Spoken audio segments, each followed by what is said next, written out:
Good morning बच्चों। आज मैं आपके सामने सांवले सपनों की याद इस पाठ का अंतिम भाग मैं बतलाने जा रहा हूँ। बच्चों, पूर्व की तरह मैं आपको प्रश्न बतला दूं। प्रश्न यह है कि सालिम अली के अनुसार मनुष्य को प्रकृति की तरफ किस दृष्टि से देखना चाहिए। दूसरा प्रश्न है कि सालिम अली पक्षियों को मनुष्य के समरूप क्यों नहीं देखने की सलाह देते थे। तीसरा प्रश्न है कि लेखक ने कौन से पूर्व प्रधानमंत्री को गांव की मिट्टी से जुड़ा हुआ माना है और क्यों माना है। सालिम अली ने तत्कालीन प्रधानमंत्री के सामने पर्यावरण संबंधी कौन सा चित्र खींचा था।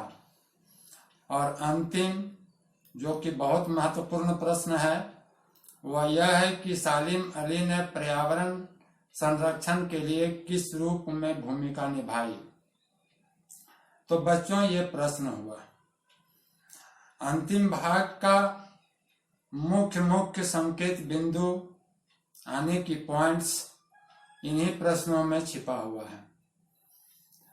हम देखें प्रश्नानुसार तो पाएंगे कि सालिम अली के अनुसार प्रकृति स्वयं में महत्वपूर्ण है, उसे उसी दृष्टि से देखना चाहिए। अर्थात हमें प्रकृति को खुशहाली और सुरक्षा की चिंता से अभिव्यक्त करनी चाहिए। कहने का अर्थ यह है कि उसकी खुशहाली और सुरक्षा की चिंता करनी चाहिए।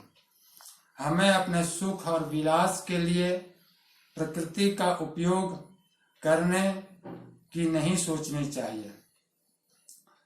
बच्चों, सालिम अली पक्षियों को मनुष्य के समरूप देखने की बजाय पक्षियों को उन्हीं की तरह देखने की सलाह देते थे। वे मानते थे कि पक्षियों का संसार उनका अपना संसार है, उसकी तुलना मानव जगत से या मानव से नहीं की जा सकती। प्रिय बच्चों, सालिम अली के जीवन पर सर्वाधिक प्रभाव पड़ा और अपनी पत्नी और सहपाठिनी की फ्रीडा पर पड़ा। लेखक ने पूर्व प्रधानमंत्री चौधरी चरण सिंह को गांव की मिट्टी से जुड़ा हुआ माना है, क्योंकि चौधरी चरण सिंह ग्रामीण पृष्ठभूमि से थे। वे खेती, पर्यावरण, मिट्टी, पशु पक्षियों की समस्याओं को गहराई से जानते थे या देखते थे।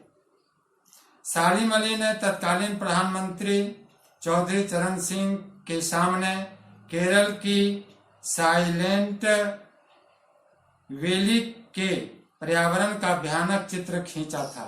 उन्होंने बताया था कि किस तरह वह साइलेंट वैली रेगिस्तानी हवा के झोंकों के कारण बर्बाद हो रही है। बच्चों, आप देखेंगे कि सालिम अली ने पर्यावरण संरक्षण के लिए किस रूप में अपनी भूमिका निभाई है। तो मैं उसे अलग अलग बिंदुओं के माध्यम से आपके सामने प्रकट करूंगा। पहला यह है कि सालिम अली ने पर्यावरण संरक्षण के लिए उन्होंने जीवन भर पक्षियों के विषय में खोजें की तथा सुरक्षा के बारे में अध्ययन भी किया। उन्होंने भारत के प्रधानमंत्री चौधरी चरण सिंह से मिलकर केरल की साइलेंट खेती के पर्यावरण को उजड़ने से रोकने की प्रार्थना की। उन्होंने हिमालय और लद्दाख की बर्फीली जमीनों पर रहने वाले पक्षियों के कल्याण के लिए भी कार्य किया।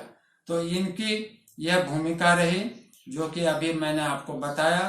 तो बच्चों, ये था सांवले सपनों की याद से भरी हुई जावेद हुसैन जी की अभिव्यक्ति जो सालिम अली के माध्यम से अपनी अभिव्यक्ति प्रस्तुत की है।